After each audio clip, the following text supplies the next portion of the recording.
সবার আগে super 8-এ West Indies নেপালের বিদায়। প্রথম দল হিসেবে 2026 টি-20 বিশ্বকাপে সুপার 8-এ উঠেছেন ওয়েস্ট ইন্ডিজ। আজ মুম্বাই নেপালকে 9 উইকেটে বড় ব্যবধানে হারিয়ে গ্রুপ সেরা হয়ে শেষ 8-এর টিকিট কেটেছে ক্যারিবিয়ানরা। প্রথম ব্যাট করে নেপাল তোলে 8 উইকেটে 133 রান। সাইওপর শিবরম হেটমারে 91 রানের জুটিতে চড়ে মাত্র 1 উইকেট হারিয়ে লক্ষ্যে পৌঁছে যায় ওয়েস্ট ইন্ডিজ। অপরদিকে টানা 3 ম্যাচ হেরে গ্রুপ পর্ব থেকে বিদায় নিশ্চিত করলেন নেপালের।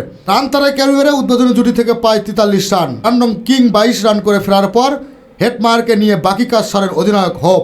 44 বলে ইনিংস 5-4 3 ছক্কায় 61 রানে অপরাজিত থাকেন তিনি। হেটমায়ার মাঠ ছাড়েন নামের পাশে 32 বলে 46 রান নিয়ে। তার ইনিংসে ছিল 4টি 4 ও 2টি 6। এর আগে টসে হেরে ব্যাট করতে নেমে শুরু থেকেই নড়বড়ে ছিল নেপালের ব্যাটিং। 30 রানের 4 আর 46 রানে 5 উইকেট হারায়। এখান থেকে দলটি 100 পার করে দীপেন্দ্র সিং ওইরি ও সোমপাল কামের সৌজন্যে। দীপেন্দ্র শেষ ওভারে আউট হওয়ার আগে 3টি করে 4 ও ছক্কায় 47 বলে রান করেন 58। সোমপালের ব্যাট থেকে আসে 15 বলে 26। তবে দলটির মাত্র 133 রানের পুঁজি ওয়েস্ট ইন্ডিজকে কোনো পরীক্ষাতেই ফেলতে পারেননি।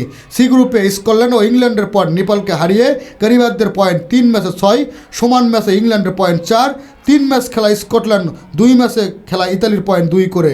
আর 3 ম্যাচের সবটিতে হেরে আনুষ্ঠানিকভাবে গ্রুপ থেকে বিদায় নেয় নেপাল। খেলাধুলার আপডেট নিউজ পেতে চ্যানেলটি সাবস্ক্রাইব করে সাথেই থাকুন।